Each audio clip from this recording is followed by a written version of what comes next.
Shalom, damai di hati. Saudara kekasih dalam Tuhan, kita jumpa lagi di hari ini Kamis 8 Januari 2026 dalam Renungan Harian Keluarga. Mari kita memanfaatkan waktu ini beribadah memuji memuliakan Tuhan. Mengawali perenungan ini, mari kita berdoa. Bapa, di dalam nama Tuhan Yesus, kemuliaan hanya bagimu, kami naikkan syukur, pujian dan terima kasih. Oleh karena sungguh penyertaan-Mu kami rasakan dalam kehidupan kami. Mengawali segala rangkaian kehidupan kami dengan rutinitas kerja, tugas dan tanggung jawab kami hari ini, kami hendak mendasarinya dengan kebenaran firman Tuhan. Maka Roh Kudus-Mu menuntun kami memahami kebenaran firman Tuhan ini. Ampun kami dari salah dan dosa, bersabdalah Tuhan, kami siap mendengar. Amin.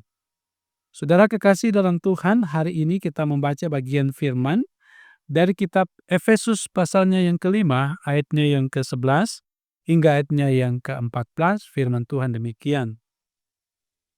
Janganlah turut mengambil bagian dalam perbuatan-perbuatan kegelapan yang tidak berbuahkan apa-apa, tetapi sebaliknya telanjangilah perbuatan-perbuatan itu. Sebab menyebutkan saja pun apa yang dibuat oleh mereka di tempat-tempat yang tersembunyi telah memalukan. Tetapi segala sesuatu yang sudah ditelanjangi oleh terang itu menjadi nampak, sebab semua yang nampak adalah terang. Itulah sebabnya dikatakan, bangunlah, hai kamu yang tidur, dan bangkitlah dari antara orang mati, dan Kristus akan bercahaya atas kamu. Demikian firman merenungkan dengan tema menelanjangi perbuatan kegelapan. Keluarga Kristen yang dikasihi diberkati oleh Tuhan Yesus. Saat terang hadir, kegelapan hilang. Identitas kita sebagai terang dunia, sebagaimana kata Yesus Kristus dalam khotbahnya di bukit, mendorong kita mengambil sikap di tengah kegelapan dunia yang merajalela. Salah satu sikap yang penting adalah komitmen untuk menyatakan yang gelap sebagai gelap, dosa sebagai dosa. Itulah sifat dari terang. Penulis surat Efesus meminta jemaat untuk jangan turut ambil bagian dalam perbuatan-perbuatan kegelapan yang tidak berbuahkan apa-apa, melainkan untuk menelanjangi perbuatan-perbuatan itu. Untuk tidak turut mengambil bagian dalam perbuatan-perbuatan kegelapan, maka orang percaya harus dengan berani menyatakan hal itu sebagai kejahatan dan dosa di mata Tuhan Allah.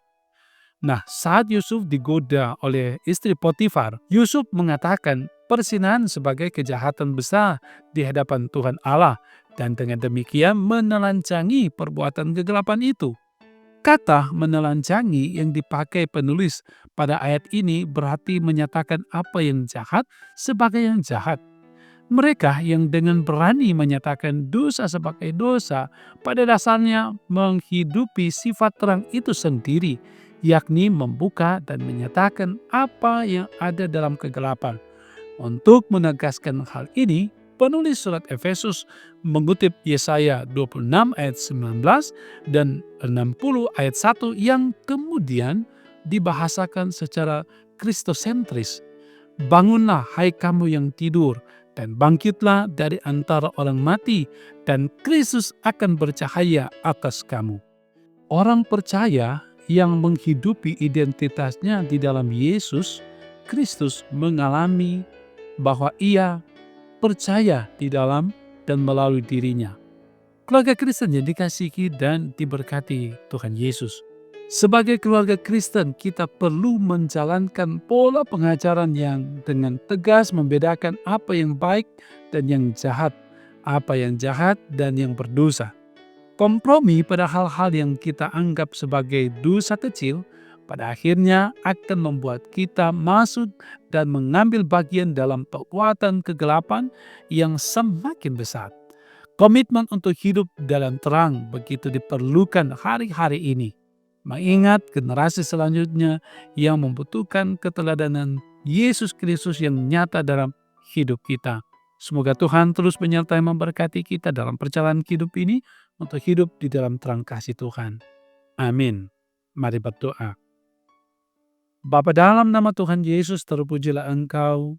Kami sungguh bersyukur atas firman-Mu yang mengingatkan kami untuk hidup di dalam terang Kristus dan menjadikan Kristus sebagai pusat dari kehidupan kami. Dan karena itu kami berani untuk mengatakan tidak terhadap tawaran-tawaran yang menyesatkan kami untuk berkompromi dengan dosa.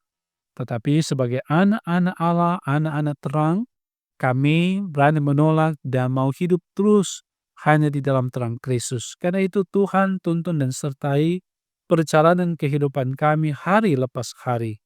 Baik pribadi, jemaat, masyarakat, umat, bahkan keluarga kami masing-masing.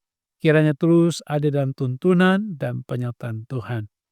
Bapa, dalam nama Tuhan Yesus terus berdoa dan bergumul.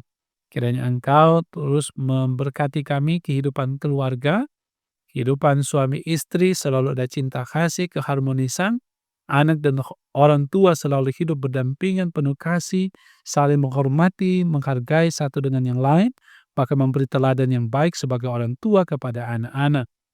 Demikian juga dalam kerja pelayanan kami, Tuhan selalu berkati hamba-hamba pelayan-Mu, diaken, penatua, guru agama, pendeta bersama keluarga, komisi-komisi kerja, komisi BIPRA, badan pekerja, semua ada dalam pemberkatan penyertaan Tuhan. Kelengkapan dalam pelayanan di jemaat, Tuhan berkati senantiasa.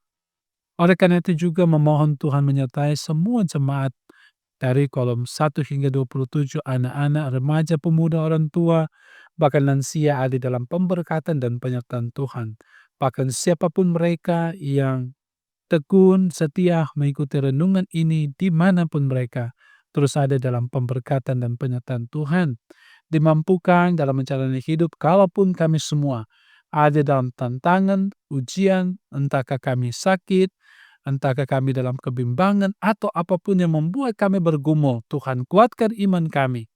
Yang sakit disembuhkan, yang lemah iman dikuatkan, yang dalam kebimbangan ditetapkan langkah kehidupan mereka. Yang sedang mencari pekerjaan, Tuhan buka jalan. Yang bergumul dengan penghidupan, Tuhan buka berkat atas setiap apa yang mau dikerjakan di dalam Tuhan. Pemerintah kami, bangsa dan negara terus diberkati, disertai, dimampukan dalam melaksanakan panggilan pelayanan dalam tugas dan tanggung jawab mereka, di mana Tuhan mempercayakan tugas sebagai pemerintah. Terpuji nama-Mu Bapa, sepanjang kehidupan kami. Kami serahkan ke dalam tangan kasih Tuhan. Ini kami yang bersyukur, bermohon hanya di dalam nama Tuhan Yesus. Kami berdoa. Amin. Saudara kekasih dalam Tuhan, demikian renungan harian keluarga di saat ini. Semoga memberkati saudara-saudara. Jangan lupa selalu ikuti renungan harian keluarga ini. Jangan lupa like, subscribe, share, dan komen. Tuhan Yesus memberkati kita semua. Shalom, damai di hati.